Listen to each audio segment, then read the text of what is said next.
Considering I was recording everything you just said. Oh, wow. How convenient. That's it. That's the beginning. All right, go ahead.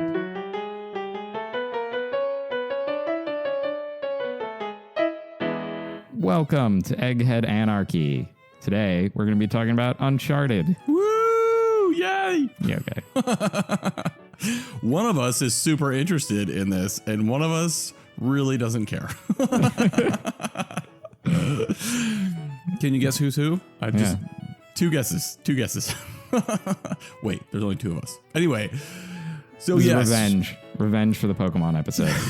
Well, that was good. Like, I learned a whole lot about Pokemon. Like, I mean, I haven't played it. I still don't really care, but it was interesting. It was interesting to learn all the stuff that was behind it, especially the stuff that you said about the what was it? The bugs that made it through to like the re-release, all that stuff. That was cool. That was really cool. Because they felt they were so essential to the experience of playing it. Yeah. Which from what you were saying, it sounded like they were. You know? Yeah. That's cool. Yeah. So now we're kind of coming from the other side, and I get my turn to be in your shoes, and and that's going to be about the Uncharted series, and specifically Uncharted 4. So the way we're going to structure this episode is that we're going to give a TLDR review of Uncharted 4 first, so you guys can get that right up front, and if that's all you care about, you know, you can be done. And then after that, we're going to do some backstory on Naughty Dog and on the Uncharted series, and then we're going to go into a spoiler-free review of Uncharted 4, and then we're going to do the spoiler section of Uncharted 4, and that will be the episode. So this is going to be an Uncharted episode for the week, and I'm super excited about this. So, without further ado, let's get into it.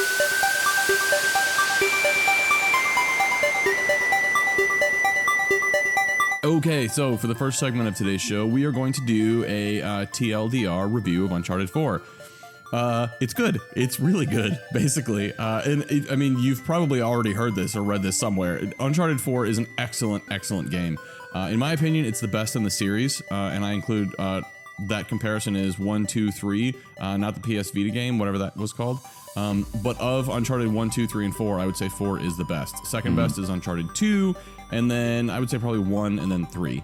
But yeah, it's an excellent game. The pacing is very well done. The story is excellent, especially the way that it ends. It's incredible.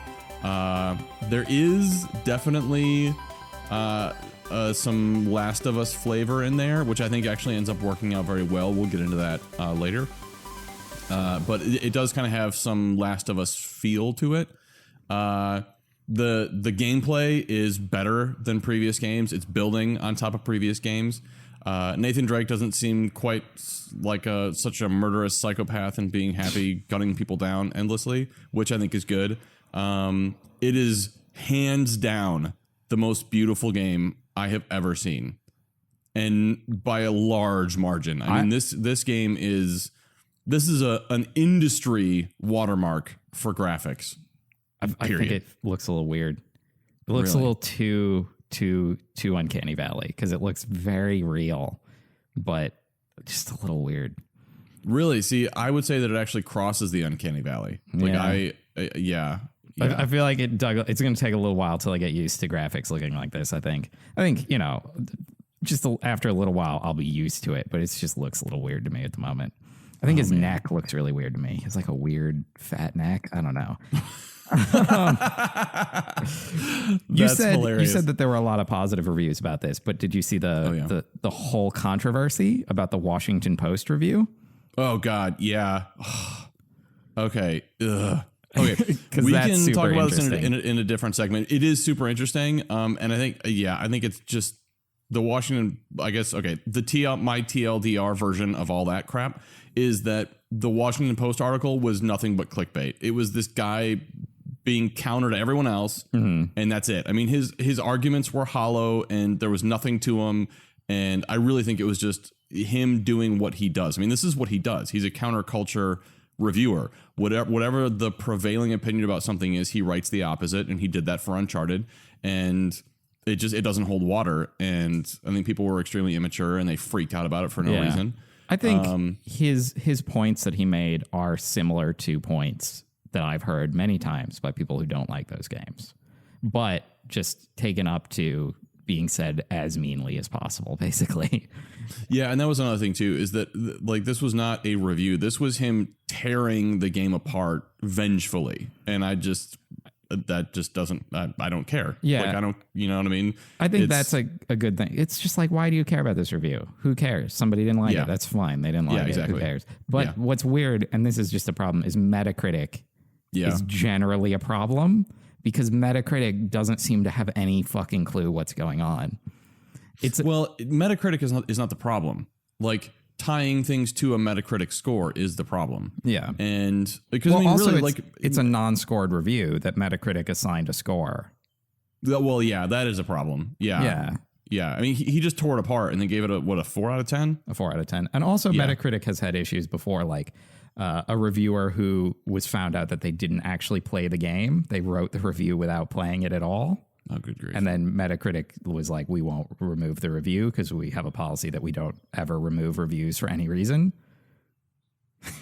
And it's like, well, you shouldn't do that, though, because that review... Anyway, Metacritic has a lot of problems, and a lot of times there are problems with Metacritic, like tying bonuses for game developers to Metacritic scores. And then when Metacritic... Again, though, that's not Metacritic's fault. I mean, that's the studio who's doing that. Yeah. You know what I mean? I mean, that's... Yeah.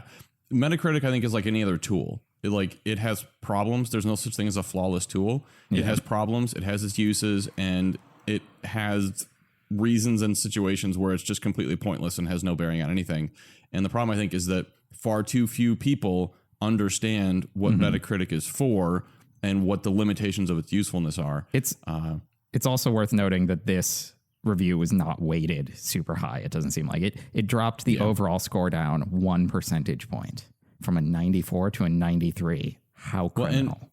Yeah. And really, I mean, the score for Uncharted on Metacritic could be a 3%. I don't care. Metacritic is not my experience of the game. My experience of the game is mine, and I have the ability to share my thoughts on the game just like anybody else does. And I don't care what other people think unless they're reviewers whose opinion I respect, in which case, again, Metacritic is not a reviewer. Yeah. And so I don't care what Metacritic has to say.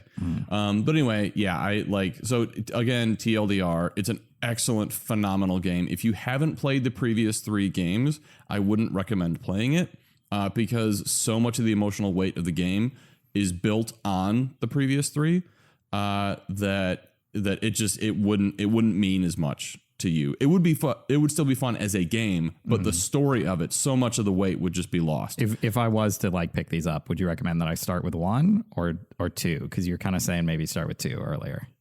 Yeah, I would say start with 2. I mean, I think there's some value in playing 1, but 1 is also infuriatingly difficult. And Naughty Dog, when they released the game, they were actually very open about the fact that they had a really difficult time balancing it. And it's just the AI for the characters is way too good. It's so good that it makes the game incredibly difficult. So yeah, maybe I would start with 2, then 3, then 4. Okay, and just skip 1 altogether, or just.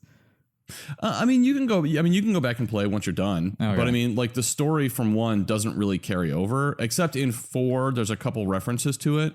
But you think you'd survive without playing it? Yeah. It would be good to play it, but it wouldn't be like overly harmful to your Uncharted experience to not play it. Yeah. All right. Cool. Yeah.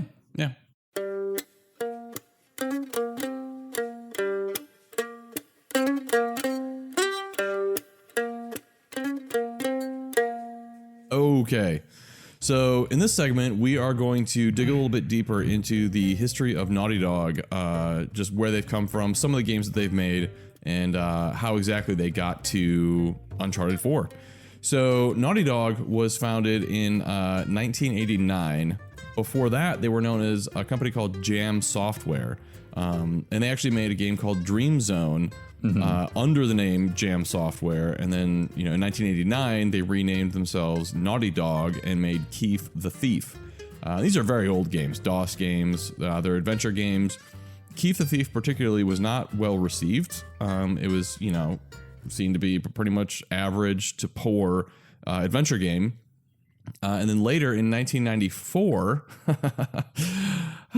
Naughty Dog made a little game called Way of the Warrior for the 3DO. And we've just been watching videos of this, and it's pretty terrible. It is pretty bad. Yeah, it's, oh my God. I remember as a teen, when this came out, this was my, like, I wanted this to be my jam for two reasons. One, it was on the 3DO, which was unattainably expensive and like beyond the most powerful thing of the day. I mean, it was that system was in a league by itself. It of course collapsed because it was so expensive and no one could actually afford to buy it. But there were several games on that system that just looked so cool. And Way of the Warrior seemed to be very Mortal Kombat-esque, at least, you know, like when you first played it. Of course, it was also incredibly offensive and just a poor game. Like once you actually got into it and started working with it, the controls were pretty sloppy. The animation wasn't very good at all. We'll actually provide a link to one of the videos of the game in the show notes, the where fatality demonstration. Wonderful character Malcolm Fox, who's just a guy that they got at the office to do some kicks for them. Pretty obviously. He's just a guy in some business clothes. just or Shaky Jake, who is an alcoholic who seems to be, I don't know, like some kind of I'm thinking jambalaya, but that's not the New Orleans. Like he clearly comes from New Orleans. And he's an alcoholic, and it's so bad. It's so offensive. According to the Wikipedia, he's supposed to be Australian. Australian? That is not an Australian accent. What the fuck? And shish kebab? Anyway. Yeah, it's terrible. What's interesting, I think, is that Naughty Dog went from making these average to middle to horribly offensive games to making games like Crash Bandicoot and Jak and Daxter and eventually The Last of Us and Uncharted. Yeah. Jak and Daxter is where I started noticing that Naughty Dog existed. I really liked all of the Jak and Daxter games. They're still some of my favorite games. That's interesting. I read really good things about them, but I could never play them because I never had a PlayStation when they were out. Oh yeah, and I've not played anything since then because I've never had a PlayStation 3. But they were PlayStation 2 games. Also. Interesting. PlayStation 2. Were they still cross-platform back then? With, I don't know what it would have been. Because it would have been the Dreamcast. That was all it was out. No, they're PlayStation 2 exclusive. Oh, okay. And I say all of them, but I do not mean like Jak X Combat Racing. I've never played that. It does not seem like a thing that I really wanted to play. So I've also never played The Lost Frontier, but I don't think that was by Insomniac. I'm not 100% certain. Anyway, point is that they made a lot. No, that was by High Impact Games, somebody else. I really liked Jak and Daxter, and I also really liked at the time the Ratchet and Clank games, which feel really similar to Jak and Daxter. And was that Naughty Dog or no? No, that's Insomniac Games. But okay, that's what I thought. But at the time that they were making those games, they worked in the same office. Really? Same building in the Universal Interactive Studios backlot. That is so fascinating. I did not know that. So they have a lot of friendliness and close ties between each other, which explains why those games kind of look similar, because they're probably just fucking walking across the hall and being like, that looks cool. Could we do something like that? Yeah, totally. That's awesome. That is absolutely awesome. Yeah, because I always thought that. Like, I was like, these two game series look really similar. Like, they're like brothers or sisters to each other. And now that totally explains why. That's very, very cool. Yeah. Yeah. So I remember when the first Uncharted came out, there was nothing like it at the time. And Naughty Dog actually had a really difficult time explaining to people what it was and why they should be interested. Mm-hmm. Because one of the first descriptions that I heard for it anyway was that it was like a game that was a movie. And gamers like myself had very much been turned off to that idea by games like Night Trap back in the day and all the FMV games and things. I have to say, I like FMV. I'm into FMV, but as a cutscene like thing, not sole gameplay mechanic. Like all the Command and Conquers that use FMV as their cutscenes.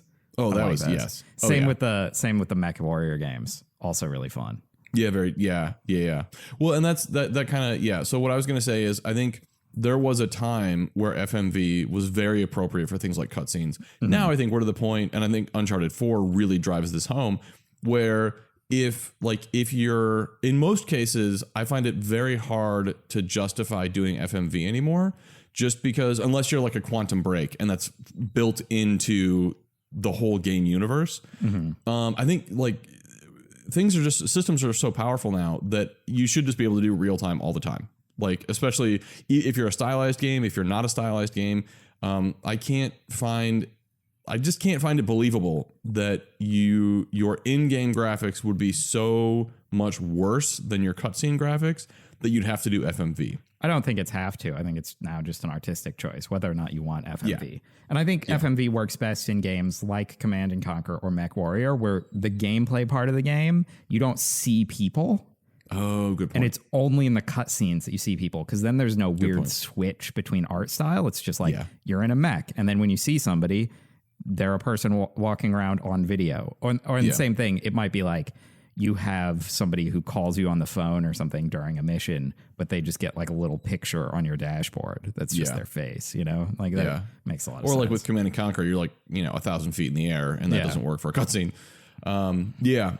So the pitch for Uncharted before it came out, like I wasn't really all that interested in it. And the demos, or not demos, the trailers didn't really do a whole lot to get me interested in it, because it just looked like heavily scripted things that I wouldn't have much control over anyway. And I was like, that's not what I want from a game. That doesn't seem terribly interesting to me. And I didn't have a PlayStation, so I wouldn't be able to play it anyway. But the idea of it didn't seem interesting to me.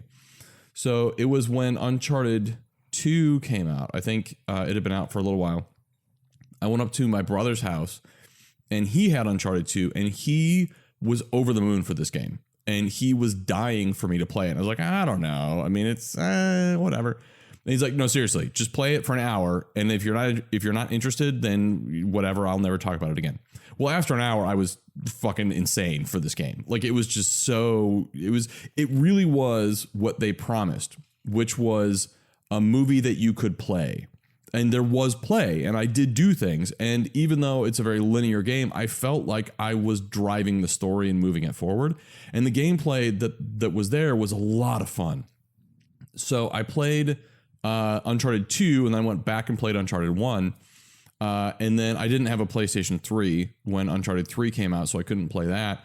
But I got the Nathan Drake collection when that came out in preparation for Uncharted 4. So I went back and I actually did a marathon. I did a marathon through Extra Life, where they have, like, every year on November 7th, they have 24 hours where people who are part of their organization do like a gaming marathon for 24 hours. Well, mine took a little bit longer than that, because I went through all the Uncharted's back to back. So I played for 30 hours and I got through all three. And like I streamed 19 of the 30 hours on Twitch. You got through all three in 30 hours? Yeah. Well, yeah. So I did like whatever the easiest difficulty that I could was. So the first game was still incredibly hard. I probably died 150 times going through the first game.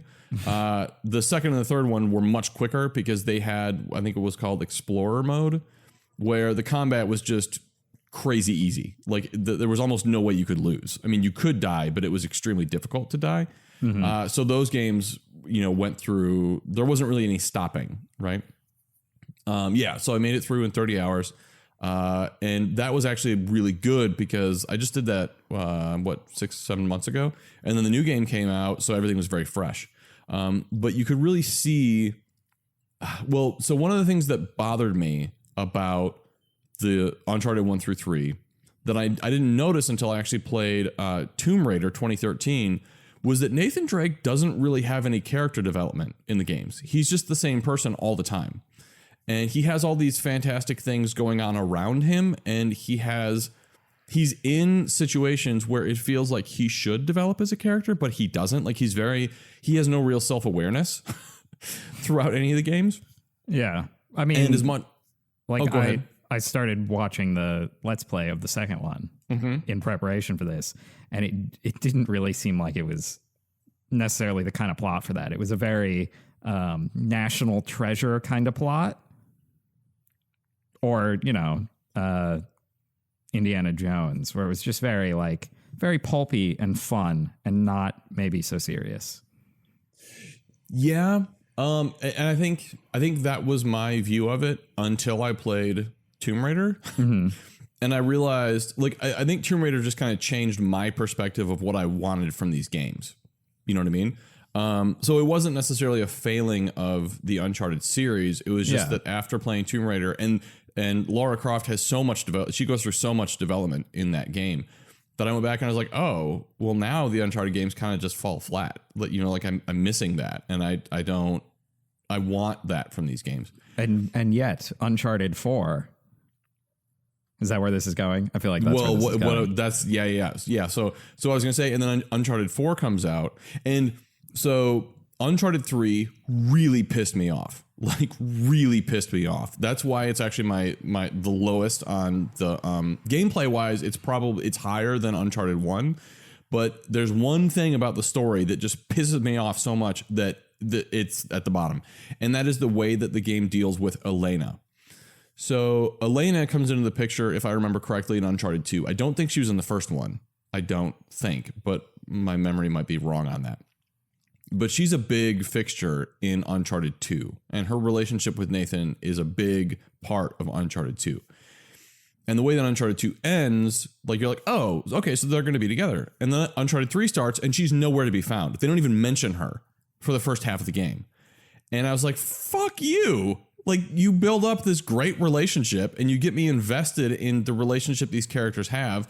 And Elena is a great character. I mean, she's just really compelling as a character by herself. And then she seems like a really good match for Nathan Drake. You know what I mean? She seems very self-aware, very grounded. She's got depth and nuance to this kind of cartoony Nathan Drake character, and I thought they were a really good balance to each other. And then she's just gone, and there's this Chloe character that I was like, what? And I believe Chloe was in 2. She just, as the game went on, she was less and less prominent in 2. And I was like, why are they bringing her back instead of Elena? This doesn't make any sense. And then the way that 3 ends was just not satisfying to me at all, especially with the relationship between Nathan and Elena.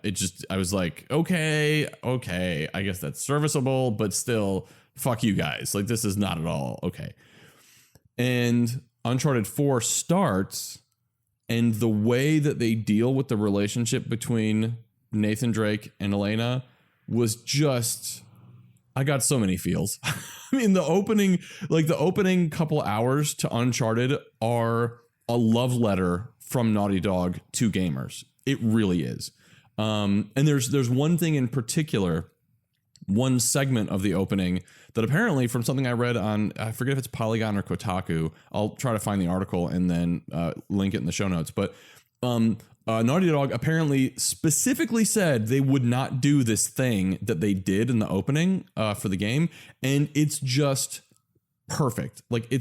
Oh my God, it's so perfect. There's this one sequence, no spoilers in this, but there's this one sequence with Nathan Drake and Elena, and they're just at home. And it just so perfectly, it makes them so real. And I think that was the first time in any Uncharted game that any of the characters really felt real.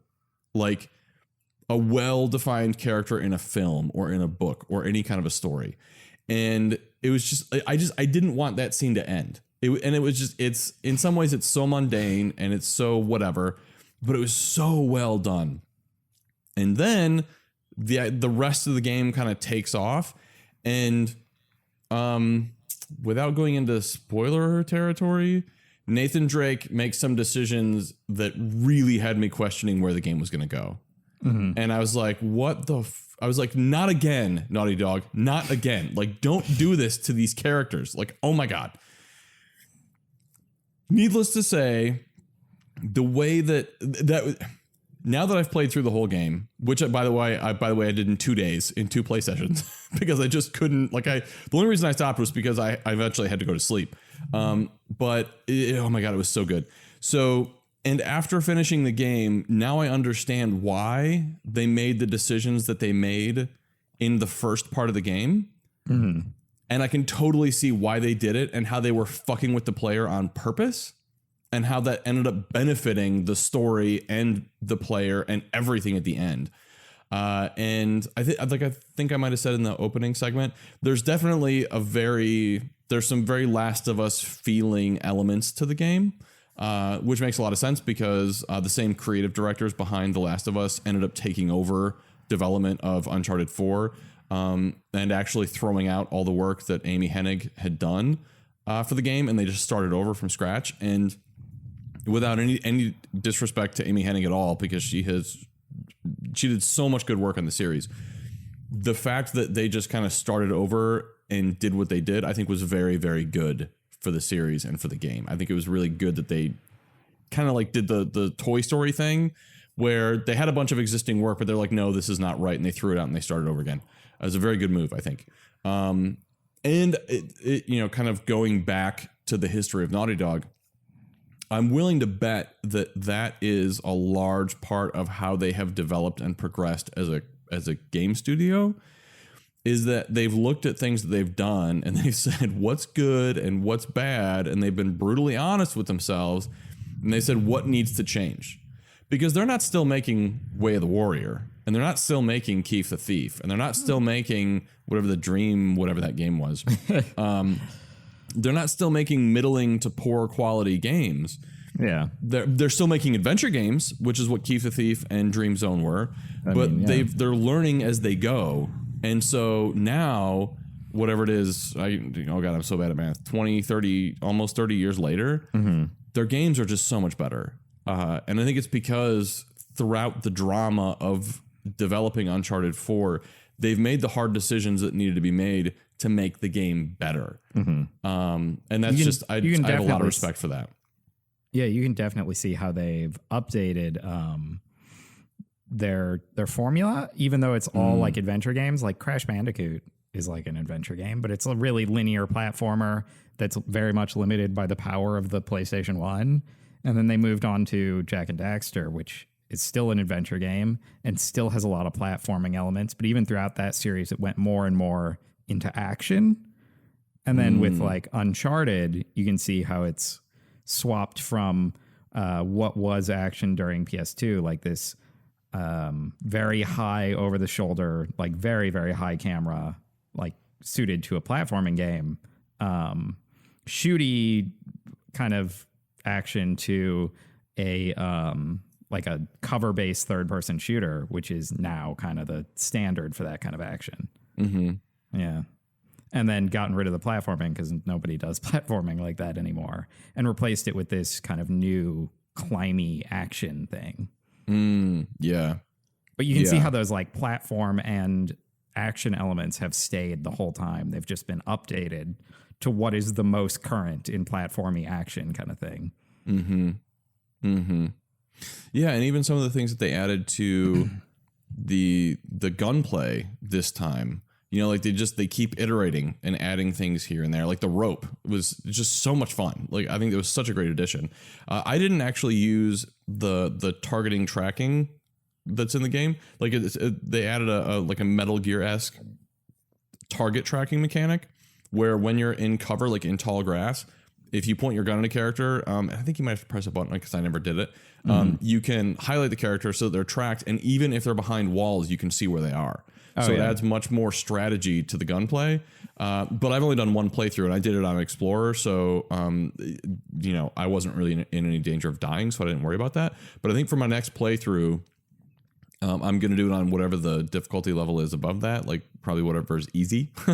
And there I definitely want to start learning that kind of stuff, like what the finer gameplay mechanics are.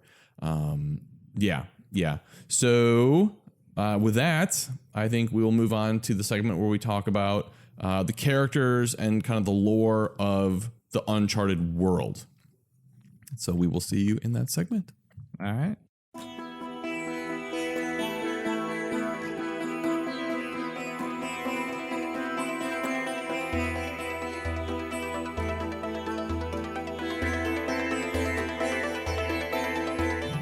Okay, so we kind of got into the lore a little bit in the last segment.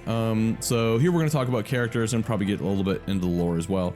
But yeah, so starting off, the characters, the main characters in the Uncharted series are Nathan Drake, he's the main protagonist, and then Elena Fisher, who is his primary love interest throughout the series. Victor Sullivan is like the longtime friend, mentor, compatriot for Nathan. He's a pseudo father figure. I don't know about a sidekick. Like, he's a very interesting character in that, I mean, I don't know that I would say sidekick, because sidekick kind of to me implies that, like, secondary status, and he's definitely not that. Then there's Chloe Fraser, who is a second love interest for Nathan Drake, and she was in the second and third games. Played by the very fantastic Claudia Black. Really? Yeah. Interesting. Yeah, I didn't know that. From Farscape and Stargate and many other things. Really? Yeah. That's cool. Yeah. Yeah, I liked her character. I thought that she was well done. And then the Wikipedia page lists a few other characters: Charlie Cutter, Rika Raja, Marissa Chase, and Sam Drake. What? How does he have one sentence? Oh my god. Okay, I might need to edit the frickin' Uncharted wiki. Okay. So the one sentence, let's see. I can't really say that because, okay, so I'm sorry, there's two sentences about Sam Drake on the wiki, one of which has a spoiler, so I can't say it. But this is terrible. He deserves much more than this. Anyway, so one of the things that I like about Uncharted is while there's no like character development for Nathan Drake outside of Uncharted 4, the characters are they're really interesting, and they're a lot of fun, and I think they're very well developed and very endearing. Especially the 5 characters of Nathan Drake, Elena, Sully, Chloe, and then Sam. And I mean, they do such a good job with Sam in Uncharted 4 that it just feels like he's kind of always been there, which I think is really kind of cool. Because he's new to that game. They've just added him in. Did they mention him at all before that, or? I don't think so. I don't think so. Not that I remember. Oh, and by the way, I'm just so incredibly absent-minded. I can't. So in the last segment, I said that I couldn't remember if Elena was in the original Uncharted. She's the reason the whole series gets started. So, yes, she's definitely in Uncharted 1. So the story is basically that Nathan Drake, a piece of the original story is that Nathan Drake basically convinces Elena to film a documentary of him going on this treasure hunt to uncover this, or to find this treasure, right? And that's literally the beginning of the game. That's the opening of the whole series. And I completely forgot that Elena was involved in that. So yes. And so I think, like, remembering that now, I think that's part of the reason that I was so upset that in 3, she just wasn't there in, like, the beginning of the game. Because I'm like, okay, so she's here for the first 2 games. She's a primary character for the first 2 games. And then she's just gone. Like, what in the world? So, and one of the things that I like about Elena a lot is I think she's an excellent example of a strong female character that isn't like in your face strong, and she's very well balanced and she's very well rounded. You know what I mean? Like, she's not a man with boobs type character. She's very nuanced, and she needs to be helped sometimes, but she also helps sometimes, and there's a good balance of both. And just, I don't know, like, it just feels weird to say, but like, as a person, like, she seems like she'd just be somebody I'd want to hang out with. You know what I mean? Like, if she was a real human being, I'd be like, I haven't seen Elena in a while. I'm going to go hang out with her and have a beer. Like, she just seems really cool. And then Sully is, I gotta say, man, his, if it weren't so well done, his relationship to Nathan would be really kind of weird and like kind of creepy. Because he's a good, 20 years older than Nathan Drake. And they're always together. They're always doing things. They always have each other's back, and they're really, really close. But they're just like, I don't know, best friends that are 25 years apart. But Sully's also kind of sort of a mentor, and they go into that in Uncharted 3. They kind of explain, and I think part of the reason they did this was because by the end of Uncharted 2, a lot of gamers were like, why? It's sort of like a Marty and Doc situation from Back to the Future. People are like, wait, why? Why are they friends? Like, how does that make any sense? You know? Yeah. And Uncharted 3 kind of went through and explained that. And I was like, oh, okay. And I will say, I'll go back a little bit on what I said earlier, because Uncharted 3 actually it provides some backstory for Nathan Drake. And I think does a good job of kind of humanizing him to the point that he's not just this semi-douchey guy that has a smart-ass remark for everything and kind of thinks everything is funny. Like, he does, but Uncharted 3 kind of gives him a reason for that, and kind of a little bit explains where that comes from and why that's kind of a defense mechanism without explicitly saying that it's a defense mechanism. And it also, I think, does a really good job explaining how Nathan and Sully knew each other and why they're kind of inseparable, which I thought was good and necessary. So yeah, I guess I'm curious with what you've watched so far, Alex. Like, what are your thoughts on the characters in the Uncharted series? Like, what you've seen so far? Yeah, specifically with Sully, he seemed pretty like sidekicky. He was kind of showing up and like being like, "Hey, I don't know." He's kind of playing the whatchamacallit, the person who's not the straight man, the other one in the comedy duo, the crooked man. Yeah, whatever that is. But yeah, and what else? I really, like I said, I like Claudia Black a lot. So I was like, yes, Claudia Black in a thing. I'm down.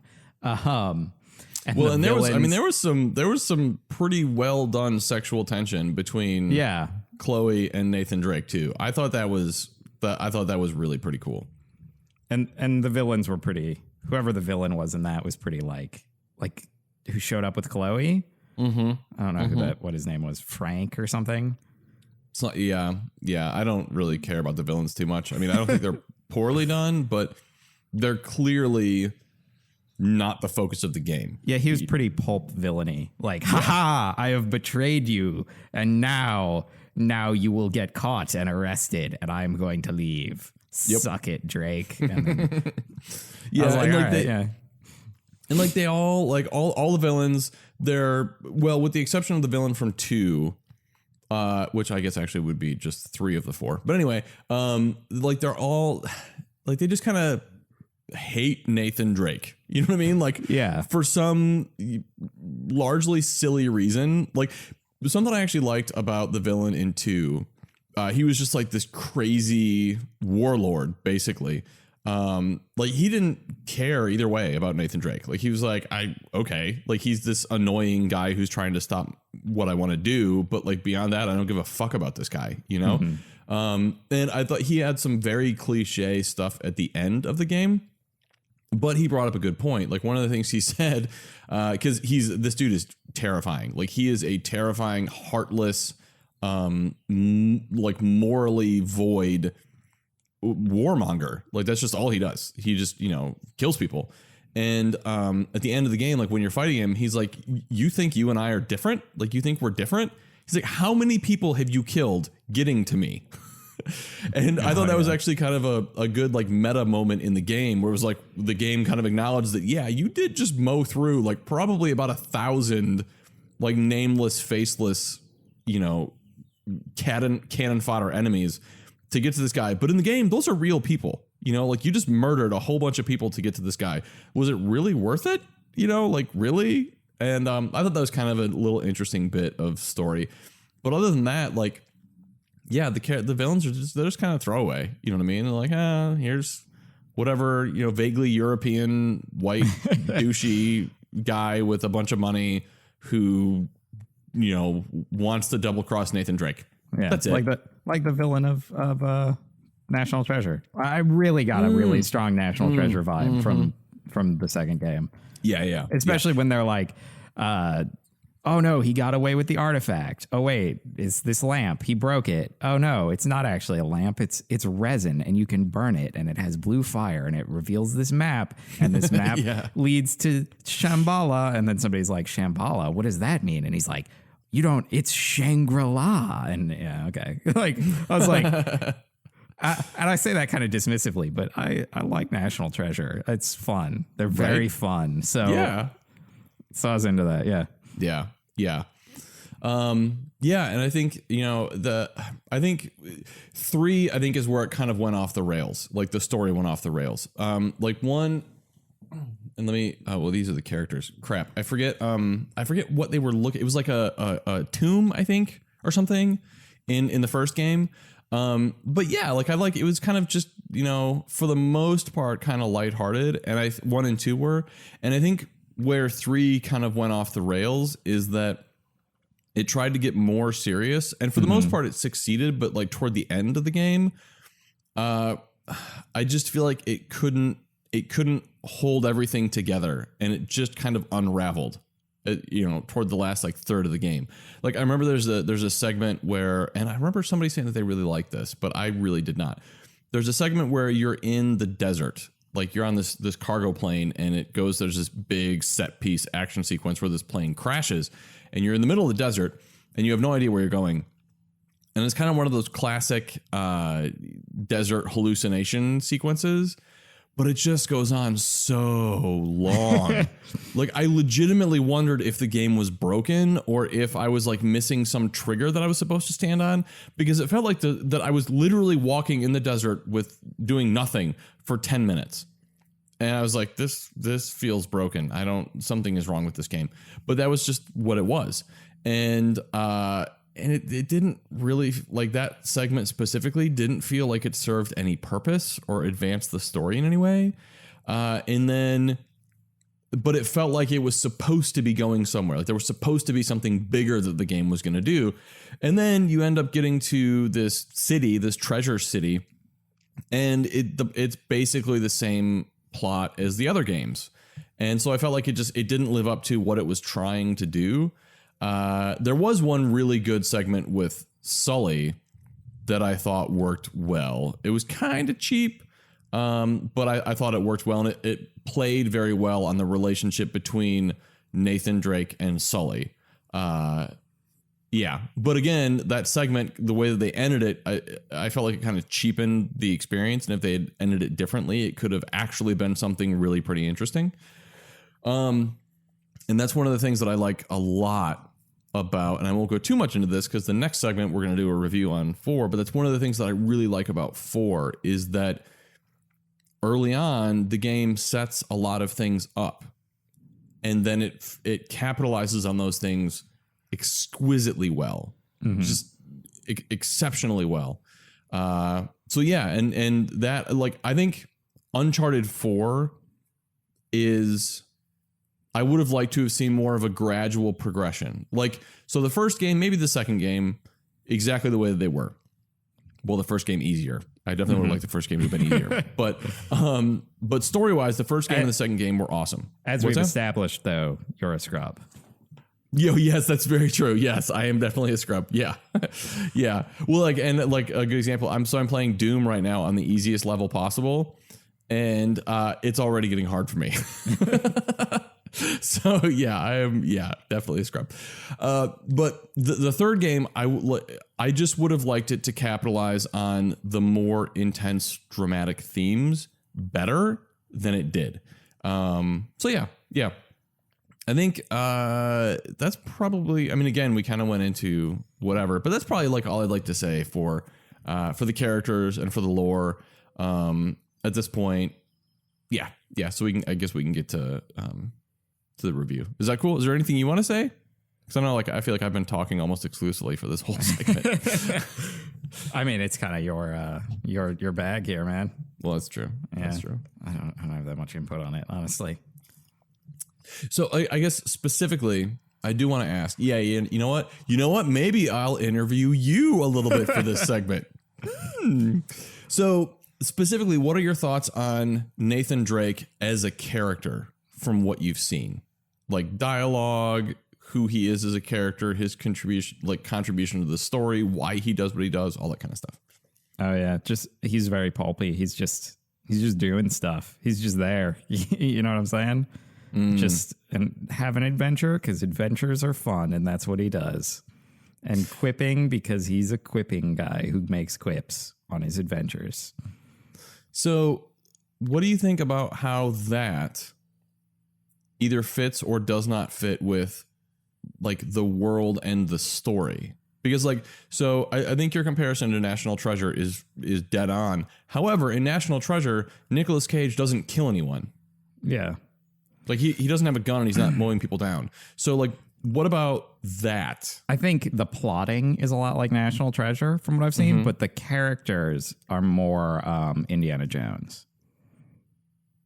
Indiana Jones does have him killing a lot of people. Indiana Jones kills a lot of people. And also he doesn't have any real reason to be there most of the time. That's what he does. He's an archaeologist. He goes and looks at old stuff because that's his job. And I mean, probably even if it wasn't his job, he would just do it for fun because that's what he likes doing. And, like in the second one, he goes somewhere and they have a problem and he helps them with it. But he's not there because they had a problem. Yeah, he was just there because he would have been there anyway. Yeah, and then he was like, oh, well, I guess I'll help you guys because I guess I'm a good person. Like that kind of seems pretty close to what Nathan Drake is characterized as. And it's been said by a lot of reviewers that in retrospect, like Indiana Jones has no character whatsoever. And that's one of the reasons why the fourth movie maybe wasn't good. The Plinkett review goes into detail on this. He doesn't have a whole lot of personality. He's just like, he's a young guy who goes on adventures and quips a lot. So when you make him an old guy who's old and can't do stuff, like it's more just sad than interesting because you lose a lot of the character. Yeah, I don't know. Yeah, I think that's interesting. And Naughty Dog has gone on record and to say that Indiana Jones is like the primary influence for the game and specifically for Nathan Drake as a character. So that makes a lot of sense. Even slightly surprising. Yeah. So now, what do you think about like relationship wise, like not necessarily story wise, but like the relationship between Nathan Drake and Sully and like all the other characters? So like Sully, Chloe, and Elena. Elena wasn't in it as far as I had gotten in the second game. I think it was just Chloe. Interesting. Okay. Yeah, so I think in the second game she shows up like halfway through. Yeah, it's kind of like Chloe shows up and she's like, "Hey, Nathan, how's it going? Romantic tension. We used to date or something."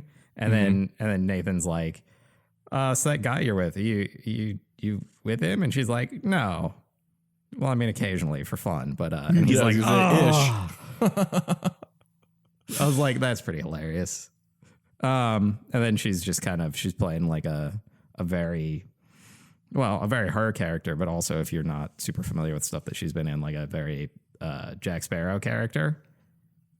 Just kind of back and forth in allegiances. You're like, is she on our side or not? And that seemed good. That was a good relationship. Again, it serves a lot of the fun to have a character like that who there's like good tension with. Mm-hmm. And Sully was just kind of there, being there. Like, I don't know. He was the one who's asking questions kind of thing, helping the narration move along. I didn't get a real good sense of his character. Interesting. That's really, really fascinating because like, so I can totally see where you're coming from with Chloe. Mm-hmm. And Elena, you just haven't seen yet. With Sully, that's interesting because I've never thought any of those words that you said about Sully. But like that's just interesting to me, like, kind of the subset of games that you've like seen him in, that's what sticks out. And I could see that, you know what I mean? I've just never thought that. That's really fascinating. I'm very interested for you to see more of the games. And whether we talk about it on the podcast or not, like just to see what you think, you know what I mean? Like as you see more, like specifically with Sully, does it change your view of him or does that kind of stick throughout?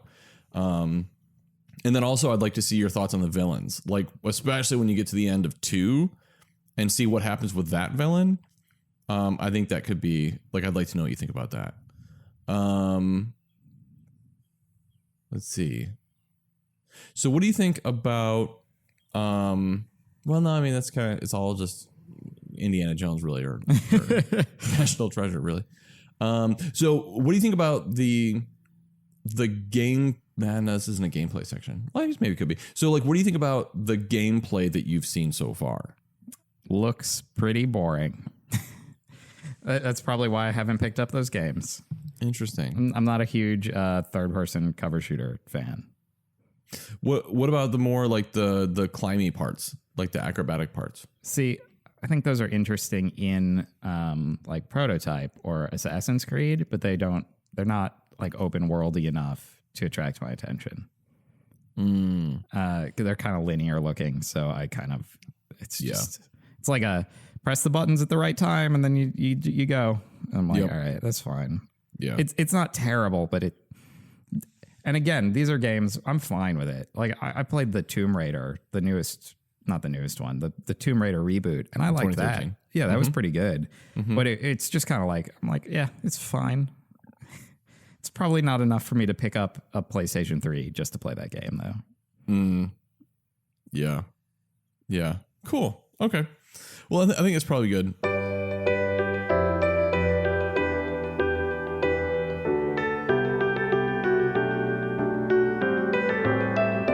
All right, welcome to the spoiler segment. You just heard it. We're just going to gush about stuff. And by we, I mostly mean Bryan, because he's the one who really, really likes this game. Yeah, I'm sorry, everyone. I know this is basically like me just talking. But yeah, I love games. I love games, like probably to an irrational degree, but I just love games so much. And I love what Naughty Dog has, I love and I respect what Naughty Dog has pulled off with Uncharted 4 and the whole Uncharted series. I mean, just barely dipping my toe in the waters of making a game myself that is not anywhere close to being in the same league as anything that Uncharted is. Yeah.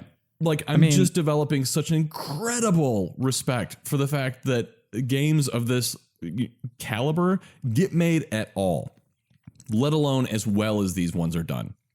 What were you going to say? This is like what Simon Pegg says about being a nerd.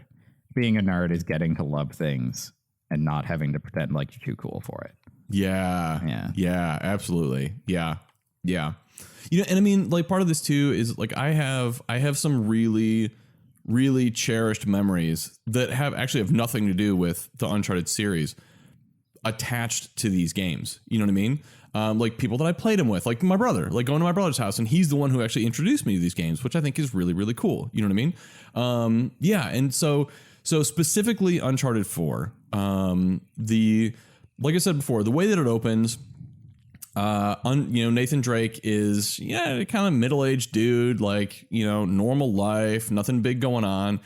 He's actually avoiding going on treasure hunts like he did in the previous 3 games. And the reason is because he's married to Elena and they have pretty normal married life. And that is what he wants to do now. Like he still wants to do the whole treasure hunting thing a little bit. But in 3, we see that like the treasure hunting and the lies necessary to do it, because Elena didn't really, she wasn't too hot on him going off on these things and potentially dying, like he almost lost his wife because of this stuff in 3. And so it really feels like that was kind of like he woke up and he was like, I can't, like she is too important to me to do this anymore. And he gets pulled back in. And in fact, one of the things that I like about the way the game opens is, so he's working at this salvage company, right? And his boss is really pressuring him hard to go on this treasure hunt that's probably illegal. Like the treasure hunt itself isn't really illegal, but he doesn't have the permits required to do it. And, it's kind of gray area a little bit, might be a little bit dangerous. And Nathan just keeps telling him no. He's like, no, I'm not interested in doing that. I'm not going to do it. And they build up some really good, very authentic feeling tension between Nathan and Elena over this. There's actually one point. So Nathan and Elena are talking over dinner during this segment that is just, I can't put words to how well this segment is executed. It's just incredible.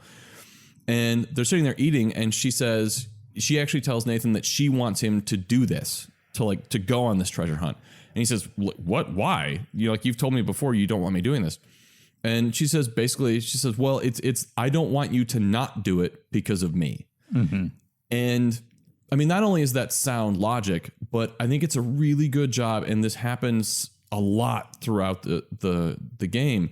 It's some excellent writing, and it really grounds the relationship of Nathan and Elena as like real people, because like people in relationships, like they say that, they're like, I know you, especially like, midlife type stuff. Like, I know you've given things up to be with me. I don't want this to be I don't want you to not do this because of me. Don't give up things in your life because of me. That's a real relationship struggle, And again, it's that particular piece of humanity is executed so well in this segment.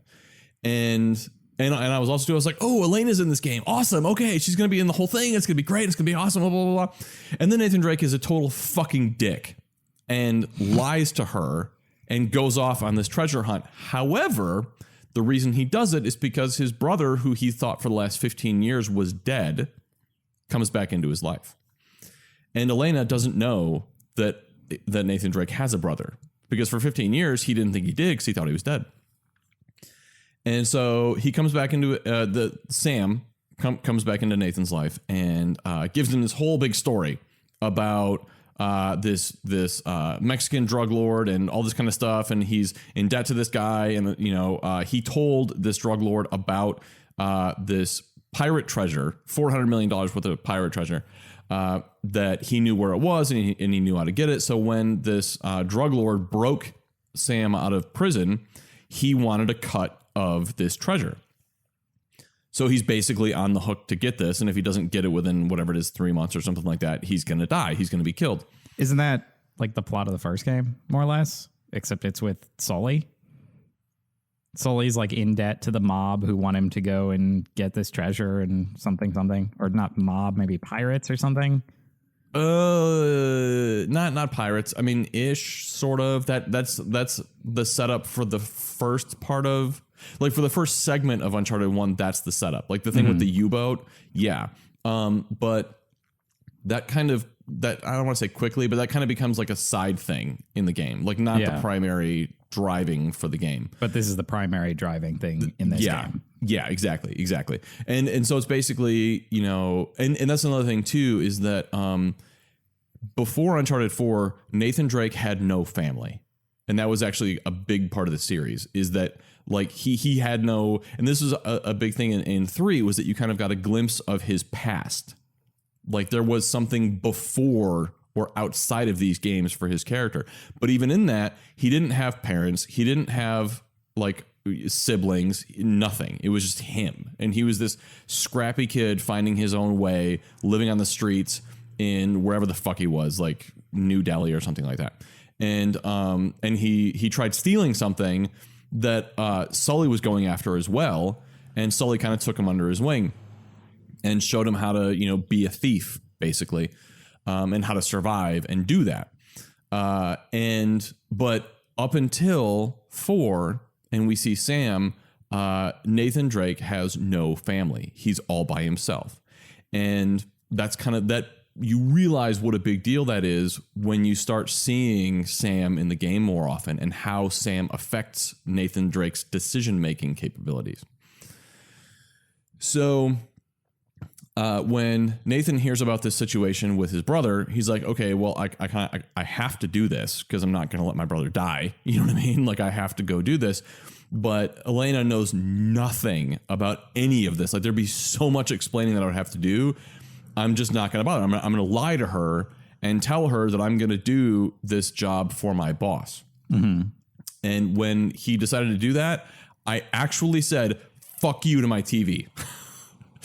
And I was like, no, like this is so morally bankrupt for this character. Like, and it seems like such an easy way out. Like there's gotta be something better. Like they just spent the last 20 minutes humanizing him and now he's a dick. Like he's going right back to being a self-obsessed, narcissistic douche who has no concept of anyone else. What the fuck is this game doing? Mm-hmm. And I was like, and I mean, to be honest, like, I mean, his brother, okay, but he's not nearly as fucking interesting or vibrant as Elena. Like, what the hell is this story doing? Like, where is this going? And so for the next half of the game, I was, or maybe a third, but probably more like half, I was pissed off at the game. And I was like, God damn it. Like, I wish this game wasn't such a... I absolutely saw your like Facebook posts as you were playing, as you were like, yes, this game. And then you were like, no, what the fuck, game? Now I know why the writer left and Alan Tudyk left.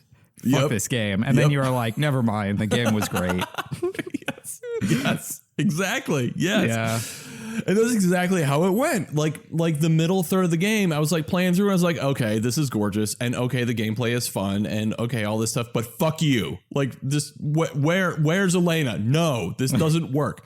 And then like the third act of the game happens. And that is where the brilliance of the writing and the story development of The Last of Us really came out. Like that's when I really started saying, I was like, okay, like, yeah, I don't know how else to say it, but that's when the game started feeling more like The Last of Us in the best possible way that it could have, because a lot of things started kind of spiraling together. And when did The Last of Us come out? Ooh, that's a good question. Was it after 3? Let me look that up really quick. That's in this list here.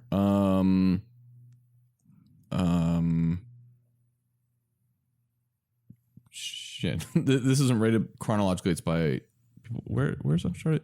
It's 2013. It was Uncharted, I think. Oh, was it? Because The Last of Us is 2013 too. Among Thieves. Holy crap! This list of games on Google doesn't even list Uncharted 3. The Last of Us was June 14th, 2013. Oh God, no! Oh my God!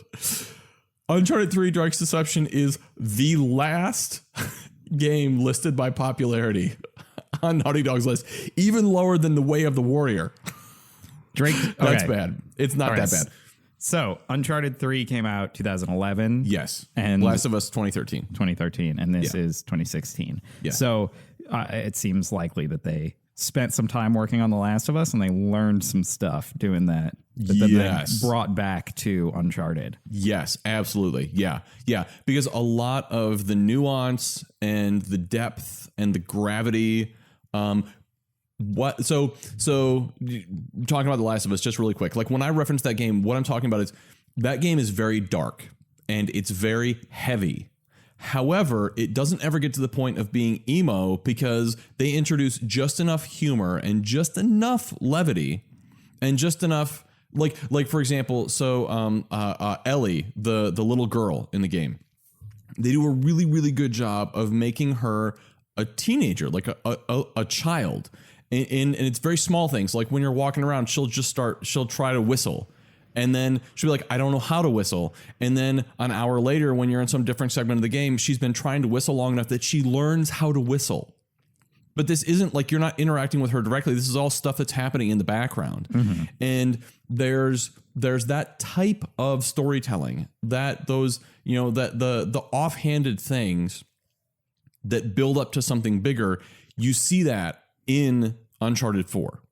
And like the writers are very courageous in that they do like what I talked about earlier, where they essentially say fuck you to the gamer and they say, we know what we're doing. You're not going to like the things that we do in the beginning, but there's a reason that we're doing it and it's going to pay off at the end. And it absolutely does. Like, for example, the fact that Elena is there in the beginning and they build this just awesome relationship up that you don't want to be taken away, and then it's taken away, and then they bring it back. Like in the last third of the game, Elena shows up and she is understandably hurt and pissed off and feels betrayed, and you get the feeling that like she's probably done. Like, and that's the thing is I was like, no, fuck you. This game cannot end with Nathan Drake dying or him and Elena getting divorced, which is what I thought was going to happen. Like what I was expecting was that the game was going to end with Nathan Drake dying. And I think that's what a lot of people it's fucking called A Thief's End, which is some really good wordplay on Naughty Dog's part. That's an excellent job of them, or an excellent example of them playing off of gamers' expectations and really messing with people. So I was expecting Nathan Drake to die. And when Elena shows up and you see just how broken her relationship with Nathan is, and more importantly, just how completely incapable of dealing with her he is, that's when shit really starts getting real. Like you're like, wow, this dude is broken. Like Nathan Drake is a broken human being.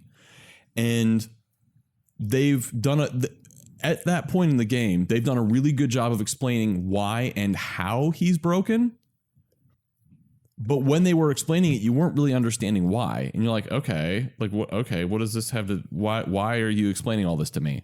But when you see Elena, and when you see that Nathan, he has no idea how to deal with what he's done to her, and that she realizes that he lied to her. He doesn't know how to deal with that. And he tries a couple times and he just keeps coming up being like morally deficient. Like he's like, no, I'm just a douche. Really. There's one point where Elena's talking to him and she's like, he said he tried saying something like, the reason I didn't tell you that I was doing this was, and she's like, no, I know you were trying to protect me. Like, she's like, but the thing is, I don't need protecting. I don't need saving. And he said, no, it wasn't you. I was trying to protect myself. Yeah. And very, very end of Civil War. Spoiler alert. That's not really a spoiler. That's super vague. But yeah, no, God, I can't even get a thought out. Like I'm so like fumbling over myself, just going a million miles a minute.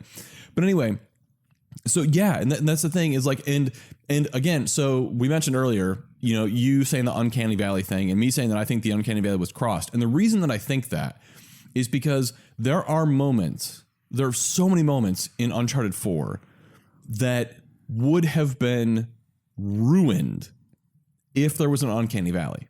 Like really, they would have been, because they were, and the only reason that the moments worked was because I saw these characters as people, not as something in a video game. I don't know. That's kind of. I'm not sure I buy that as a statement, but okay. Okay, well, I mean, this is just me, but like, and specifically the reason it's pretty David Cagey. Well, the graphics and the understanding of the face. Yeah, but I mean, okay, that's fair. That's fair. However, there's two things. One, I mean, technical capability, hardware capability does help make things more real. I mean, that's one of the reasons that movies like Civil War look as real as they do. It's one of the reasons that the Jungle Book, got a lot of notoriety when it first came out, was because those animals look fucking real. I mean, they don't look like CG animals in a movie. They look like real fucking animals that just talk. You know what I mean? And like, there's no other way to put it. They just do. You know what I mean? And the reason for that is the hardware capability in the hands of skilled artists. Yeah.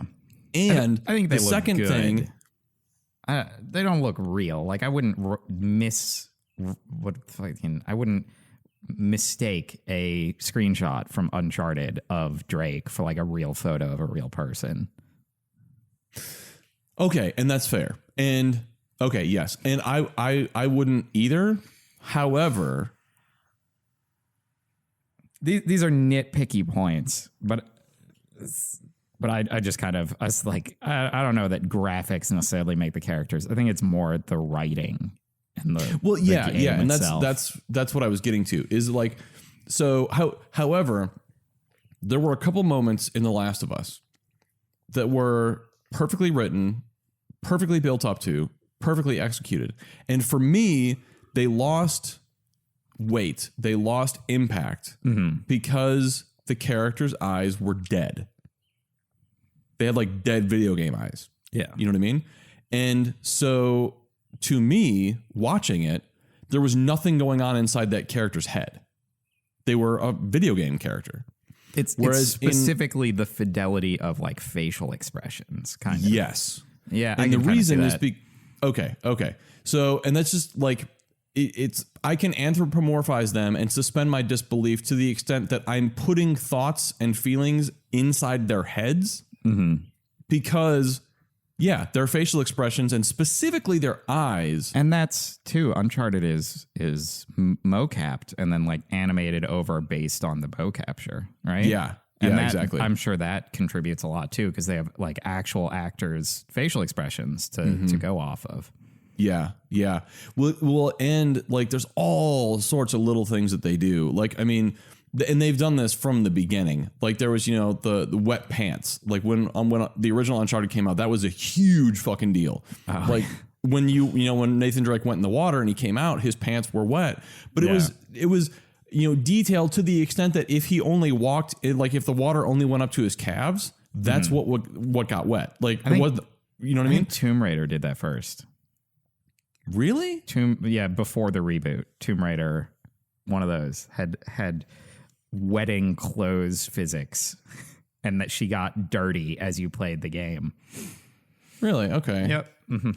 So that was weird. It was weird. Not like technically impressive or anything. I mean, it's kind of technically impressive, but it was the kind of thing where I was like, that's somebody's fetish material. The fact that it's Lara Croft and she's getting wet and dirty throughout the game. That's what I was thinking too. Like especially I can't take any Tomb Raider game before the 2013 reboot seriously because it just seems like fucking fetish material. That's like that's a whole separate topic. But So instead of graphics, I'll say the fidelity of the faces and the facial expressions were such that every moment that was supposed to be emotionally impactful was. And you're exactly right. Everything else, like even the narrative leading up to that moment was so well done. The writing was so well done. The environmental storytelling, everything was so well done that leading up to the moment, like the epilogue. Okay, this is a perfect example. So, I won't get to that just yet. Yeah. So, there's a moment. Well, there are several moments in the game that do what I love. Like Braveheart was the first movie that I remember doing this. I know there are a lot of movies before that, but for me, Braveheart was the first movie that did nonverbal storytelling, where characters would speak and they would communicate to each other without words, right? It was just like, facial expressions, body language, stuff like that. And there was a lot of that in that movie. And Uncharted 4 does the same thing. I mean, that's as old as acting for sure. Oh no, true. But that's why I'm saying, to me, Braveheart was the first movie that I remember like thinking that about it, being like, exactly. Wow. Yeah. Because like there were a few scenes, like I remember like with Morin, where like Braveheart, I forget his name, but like Braveheart and Morin, they barely spoke to each other at all. I've never seen Braveheart. Oh my God, it's so good. Oh my God, you've got to fucking watch that movie. I tend to avoid things by Mel Gibson and Tom Cruise because I just don't like them so much. Yeah, and that's totally, I can totally understand that. I would say Braveheart is a phenomenal fucking movie. I mean, the movie's so goddamn good. But so okay. So saying that, Uncharted 4 does the same thing that Braveheart did. Like the capability to convey emotions and thoughts and feelings without words now exists in games. And I mean, there are games before Uncharted 4 that have done that, but I feel like it's been a stretch because like the fidelity of emotional expression just kind of wasn't really there. And it is in Uncharted 4. It's specifically between Nathan and Elena, specifically toward the end of the game when they're kind of working through their relationship problems. they do things like they'll look at each other and then look away, and you know exactly what they're thinking. You know what's going through their head, and you know what they're feeling. They don't have to say anything. And that's just, I don't know. I mean, again, technically, like, it just blew me away that they could do that. And then what I like is that in the span of, I don't know, maybe 3 hours, Nathan Drake goes from being this, what I saw as largely unaware douchebag who doesn't care about anybody else really, to someone who kind of wakes up to how what he does affects other people. And yet he doesn't compromise who he is as a person. So like he gets to the point where he basically has to choose between like his brother or his wife. And you think that he chooses his brother. But what he's actually doing is saying, no, I'm not willing to compromise either. Like, I would rather die than choose between these two people. Mm-hmm. And again, from a storytelling perspective, like going into that whole stretch of the game, I was convinced, I'm like, oh, this is how he's going to die. Like, this is why he's going to die. It's because he refuses to make a choice between these two people. And he, like, that'll be the sacrificial thing, is that he's going to go to try to save his brother. Right. And then his brother will somehow explain this to Elena or whatever, and she'll realize that he's like a good. I'm like, whatever. But again, fuck you. Like, I don't want him to die. You know what I mean? Mm-hmm. Like, I don't want him to go through all this growth and, you know, all this kind of stuff and then die. That's fucking stupid. But he doesn't. Right. And the way that he doesn't, I thought was, again, exceptionally well executed. So he goes in and like they're searching for this pirate treasure, which was such a great analogy for all of the shit that Nathan Drake was going through internally. So the basic idea is that there's this group of pirates that you find out throughout the game was bigger and bigger than initially thought. So initially you thought it was, 4 pirates, they pool all their treasure together. Then you realize, oh, maybe it was like 12. And they pool all their treasure together. And then you realize, oh no, it was more than that. And they actually had this colony called Libertalia, which is basically like this pirate haven or utopia where all these pirates pooled their resources together and lived. Then you realize, oh no, it was actually these 12 founders of this thing stole all the treasure from all of these other hundreds of pirates or thousands of pirates and took it off by themselves. And you realize, oh no, it wasn't that. It was that they took it and they stole it and they went somewhere else. And then 10 of the 12 turned on each other, and it ended up being just the 2 founders. Then you realize, oh no, the 2 founders turned on each other trying to escape with the treasure. None of the pirates got it. They all killed each other trying over this treasure. And it was because they were focused on the wrong thing. That the treasure itself, the love of the treasure, was toxic and killed everyone. And this is slowly revealed throughout the game.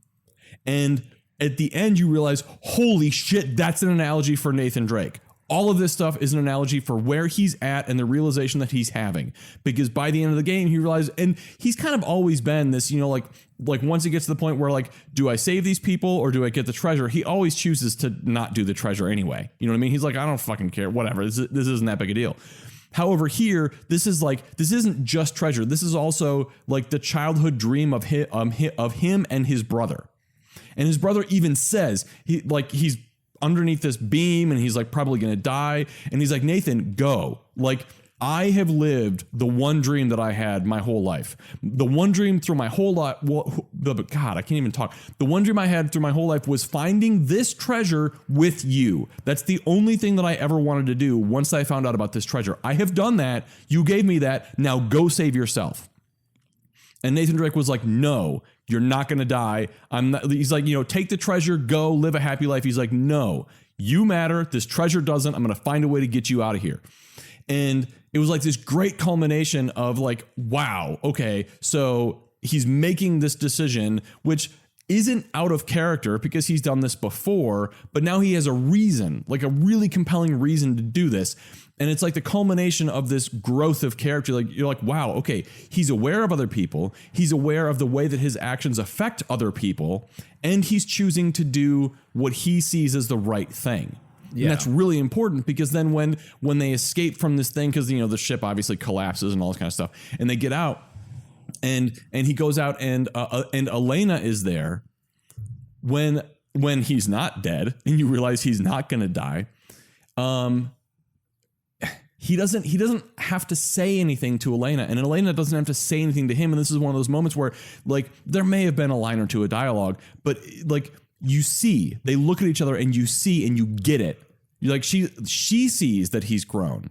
She sees and she understands, like, with everything that she's seen, she understands why he didn't tell her about his brother. She understands why there's so much of his life that she doesn't know about, because that was a big problem for her. Like, earlier in the game, she's like, I don't even know who you are. There's so much about your life that I don't know.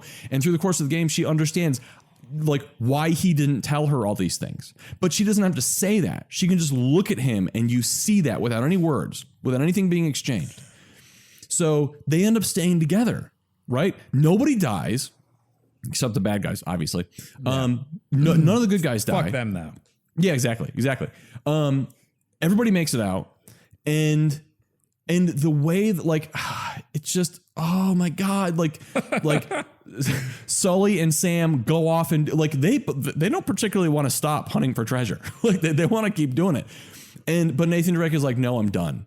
Like, I've realized why I was going out looking for treasure. Because I was looking for something that I was looking for, like, satisfaction, for meaning, and it's just not there. Like, I realized that those things are not in the treasure. I've already got those, and those are in me, who I am as a person, and my relationship with Elena. That's it. That's all I need. I don't need any of this extra stuff, so I'm not going to do it anymore.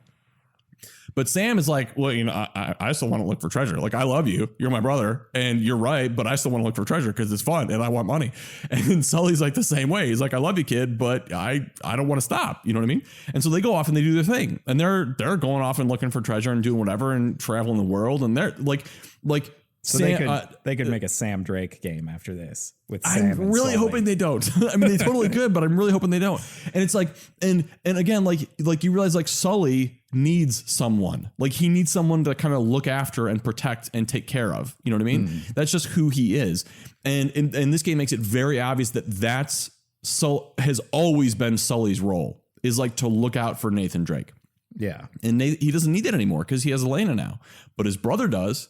And so Sully and Sam go off and they do their thing, and they fit together well. And then Nathan and Elena go off and they live, as husband and wife or whatever. And the way that kind of the closing action is done before the epilogue starts, like, you get really good closure with Nathan and Sully and with Nathan and Sam, but there's no real closure with Elena. And I was like, wait, what? No, you don't do all this stuff right and then give me nothing. Like, no, what's going on? And then the epilogue starts. And I might actually get a little bit choked up talking about the epilogue.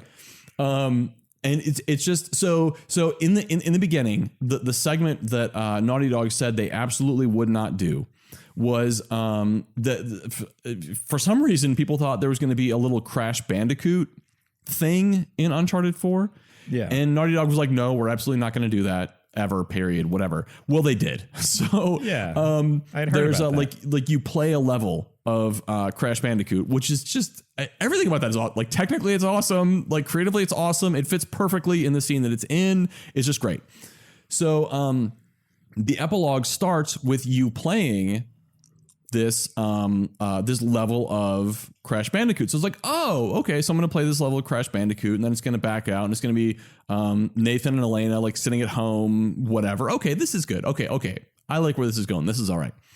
So you finish the level of Crash Bandicoot, and then it zooms out, and it's not Nathan and Elena. It's their daughter, who's probably 12 or 13, something like that. You're playing as their daughter. Oh. Yeah. And it's just like, I have no words. Like, I have no words because, again, so without any dialogue, without any exposition, so much gets communicated to you. Yes, so, Nathan and Elena stayed together for a long time, and they had a kid, and like this kid isn't some sobby, mopey, fucked up whatever. Like she seems like a fairly well-adjusted person. You know what I mean? So like they must be decent parents. Like so much gets communicated in the span of about half a second when you realize what's going on. And then so you play as their daughter and like you're in the house and like you walk around, whatever, and you're looking for your parents, but they're not there. And so you go around and there's just oh my God, there's so much. Like there's picture books you can look through. Like, so in the beginning of the game, there's a picture book that you flip through that has it's like a wedding book or whatever, right? So, you know, pictures of Nathan and Elena's wedding or whatever. Well, at the end of the game, there's the same pictures that were in the beginning part, but then after that, there's like, this is where I'm gonna get choked up being a dad. There's pictures of them with their daughter and them with Sully and Sam just doing stuff like being on vacation and, you know, having, you know, barbecues and just whatever. And it's like they have good lives. You know what I mean? Like they're doing okay. You know what I mean? And then you can go around and you can look at like all sorts of little knickknacks all over the place. And there's a dog, right? There's some like, I don't know, like golden retriever that's like following you around, which is like from a game design standpoint, this dog is fucking perfect because it tells you where to go, right? So it's like barking in the direction of wherever the next thing is for you to look at. It's just brilliant. So well done. And so like you go around, you look throughout this house and like the house is kind of messy and, you know, like there's stuff everywhere. It looks very lived in, you know what I mean? Lots of great little touches and it's a moving picture. Like it looks so goddamn good. Like it's just incredible. Oh my God. It's just amazing. And so then you go outside and another thing is like you're living on a beach somewhere, you know, and it's like of course they're living on a beach somewhere. It's just fucking perfect. So you go and then like you go to this other house and you, or like little, I don't know, mini house, guest house, whatever they have. And like you open up this closet and it's got all like these artifacts, one artifact from each of the games. Right. And so you go through and you look at them and then eventually Nathan and Elena come in. Right. And they catch you like looking at this thing. And there's just such this great little like, again, just like in the first part of the game where Nathan and Elena are sitting down. And it's just like this normal couple moment. It's like this normal parent moment, right? It's like, it's kind of funny and lighthearted, but at the same time, you're like, they're like real parents, you know, like they have this shit to deal with. When you get old enough, we'll tell you about that time your dad killed all those people. Yeah, exactly. Yeah. And so like, and then like, oh my God, like the last shot, the last like maybe 5 seconds of the game are just perfect. Like, again, being a dad, this is going to get me choked up. Like, you know, Nathan is walking out with his daughter and he's like, he decides to start telling her the story of the one artifact that she found. And so he's going off and she's like super into it and listening to him. And Elena is in there and she has like, there's their daughter's like looking through this book and there was a picture of the four of them, right? Like, so it was Elena, Sully, Nathan and Sam, and they're like on this pier or whatever, and they're all sitting together, and she just looks at it, and again, she doesn't have to say anything. Like the fidelity of her, just she looks so real that you know what she's thinking when she looks at this, and she just sets it down and she walks out, and the game is over, and it's like this is it. Like they're good. They've been through so much shit together and they're all good. Everybody's doing good. Everybody's happy. It's good. And then it fades out and I was like, God damn it. That's how you end games. Like that's how you end game series. Holy shit. Oh, it's so good. So they could also make a game about the daughter going on adventures.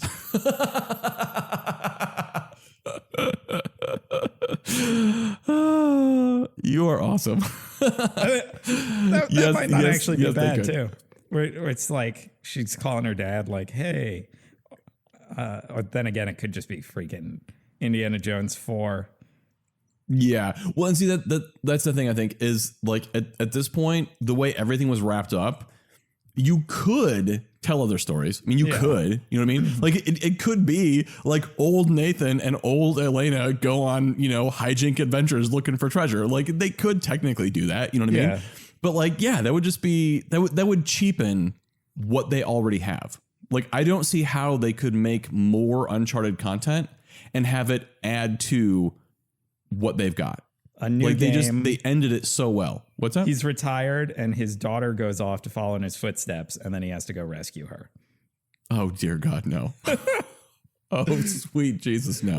What's Naughty Dog doing next? Have they said anything about what their next kind of move is? Last of Us 2. It's like the worst kept secret ever. But I mean, that's not enough for the whole studio. So I don't know. People have talked about them going back to Jak and Daxter. Like, you know, people want them to do another Jak and Daxter because they haven't done one in a long time, apparently. I don't know. I would be into that. I'd be down with that. I like that world. It's fun. It's interesting. And I cannot remember the plots well enough to remember how open they left it to additional stuff happening. I just can't remember. Although it did have like dimensional travel or something, maybe. I can't. Gosh, it's been so long. Yeah, I don't.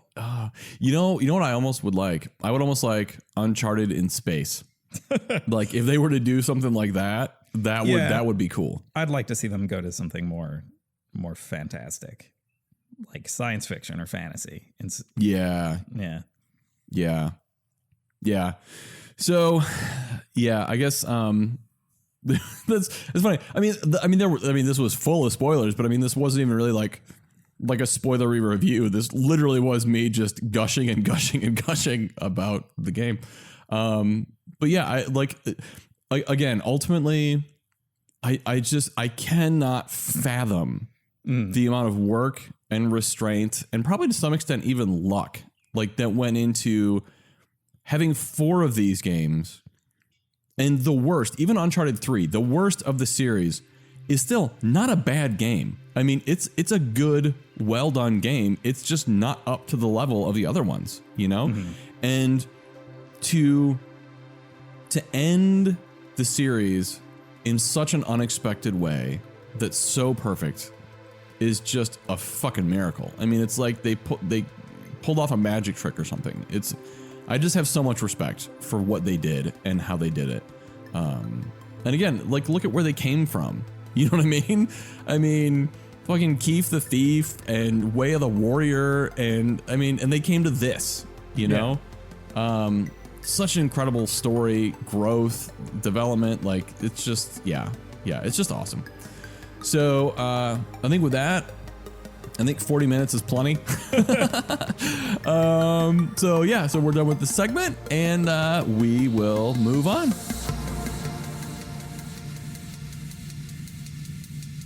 All right, now that Bryan has changed his pants, we are back. So yeah, if you want to contact us, talk to us about this episode, you can find us on Facebook, our Egghead Anarchy page. You can find our Egghead Anarchy Twitter, and also our personal Twitters. I'm at Senor Don Gatto. I'm at BSG Bryan. So hope you guys have a wonderful time. Until next week. Bye. Bye.